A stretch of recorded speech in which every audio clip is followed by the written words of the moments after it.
Во замрзнати јагоди по потекло од Србија и во производот зелот, што се продава како додаток за исхрана, е утврдено зголемено присуство на улово, а во марула и спанак е пронајден кадмиум. Ова се податоци од лабораториските тестирања спроведени минатата година, информираат од Агенцијата за храна и ветеринарство, кои посочуваат дека небезбедните јагоди се уништени во депонијата Дрисла.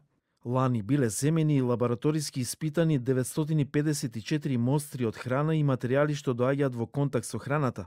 За утврдување присуство на тешки метали, лабораториски биле тестирани 66 мостри, од кои 4 биле позитивни. Од нив, од мострите земени во Велешкиот регион, позитивни на кадмиум биле една мостра од марула, 2 мостри од спанак, од кои едната била позитивна и на кадмиум и на олово.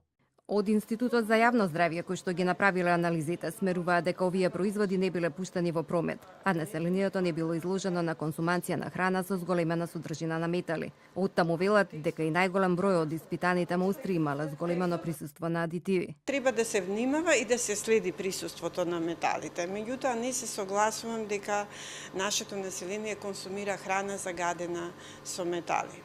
Ако ги анализираме според процентот на неисправност, значи адитивите се тие на прво место.